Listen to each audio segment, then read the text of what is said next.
Hi, it's Kamon Reynolds, and I guess there's a bee on the camera, so get out of here, stealing my thunder.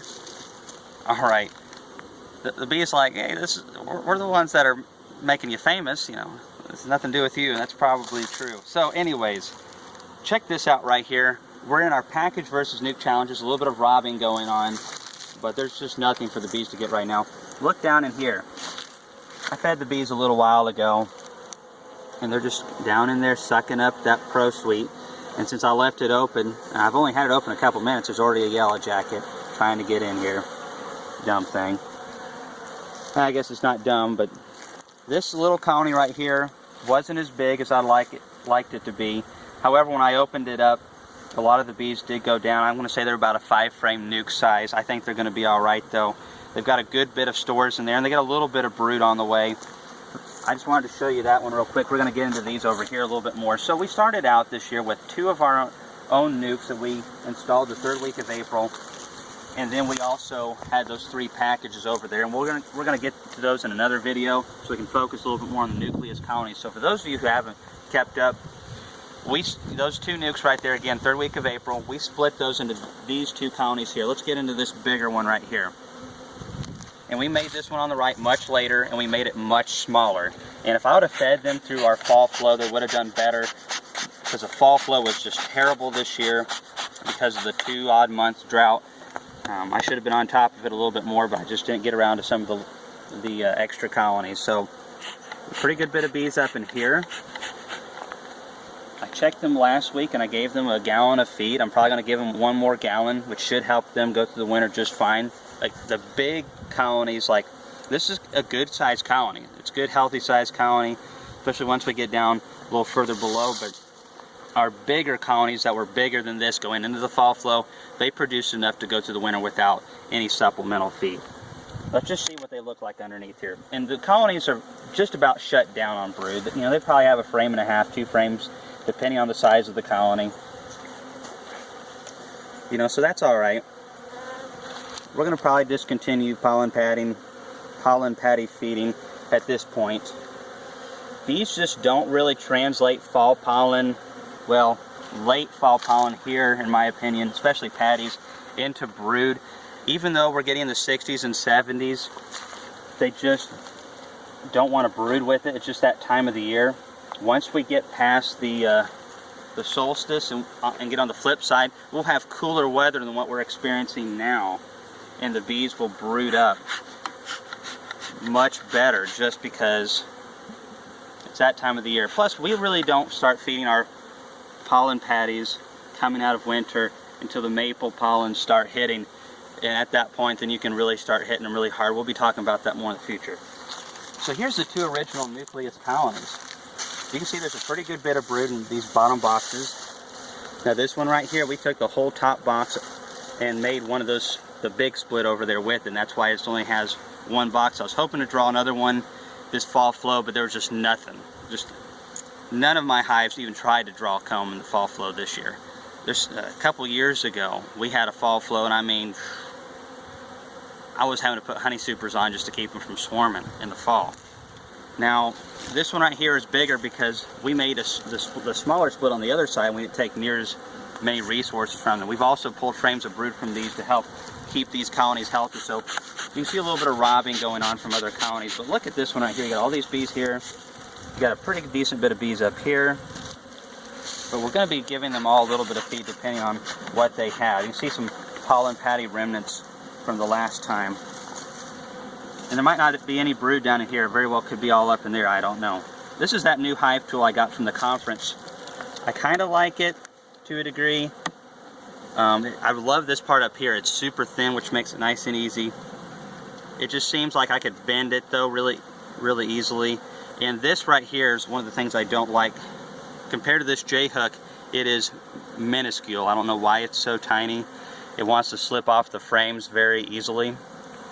So that's a little bit of a bummer. However, I like all things beekeeping pretty much, so it works good. I really like the tip right here. Check this out, the difference. See how this just goes somewhat thin and then just instantly just starts shooting straight up at a really high degree of an angle. And this one right here is just very gradual, and it makes it so much easier. I don't know if you can see that, but it just makes it so much easier to get into a colony.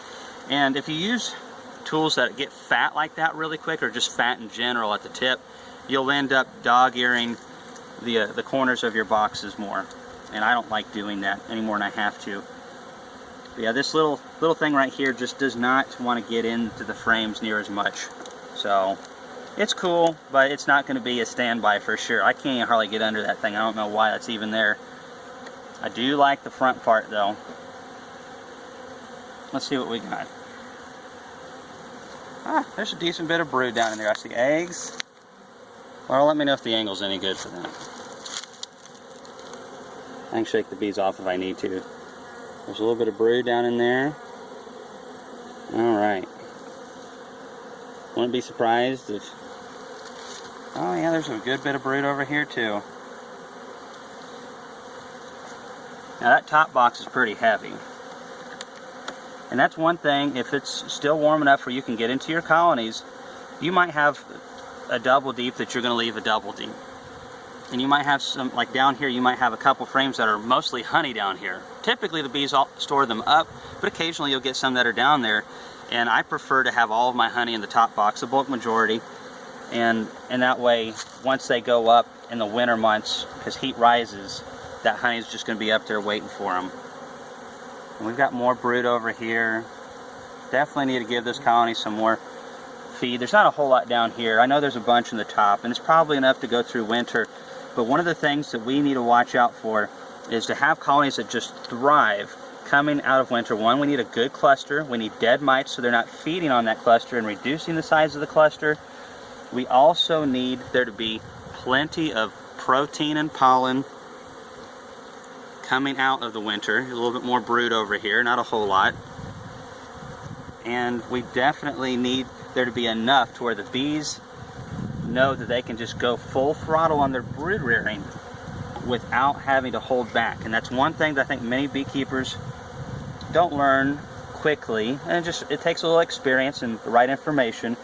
But your bees can survive and come out of winter and do pretty good, but many times they're weaker than they should be because they didn't have quite enough to just go all out pre-spring, so that when the flow starts, the earliest part of the flow, the bees are already big enough and have plenty of old foragers to capitalize on that. We're already planning for our honey crop next year. Let's check out this top box a little bit and see what we've got. Definitely some more weight in here. Yeah, it's supposed to go this way.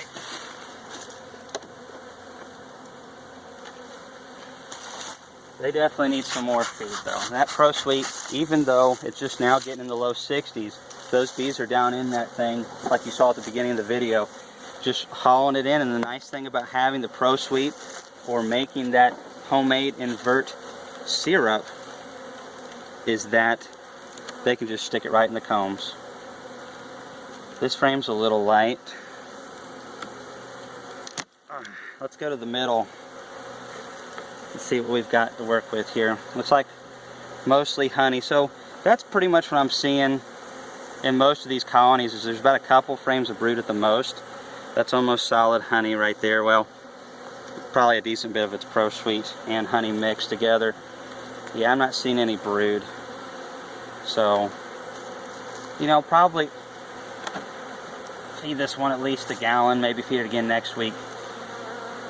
But we're just going to fill this sucker up right here. And if you noticed early in the video, we just have some sticks down in there to help them out, especially when it's cool like this. If the bees fall into the syrup, they have a harder time crawling out.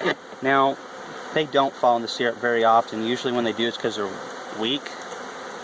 But when it's cool syrup like that, if they fall in, it lowers their body temperature, and so it makes it really hard for them to get out. So that's where it's nice to have some floats in there. I'm going to also try to do a video on just a couple different things you can do if you're using frame feeders. There's several other methods of feeding out there, but this is just the one that I use because it works very well on this size of production. But anyways, these colonies look pretty good. I mean, they could be better, but I'm pretty happy with what I see. So we're just going to close these up. We're done with the pollen patty feeding. I'm fixing to go. Here's this right here, so you just pour that in right there, and that's all that we're going to do. And you can get feeder cans like this. We've got some actually in the description and the link below if you want to check those out.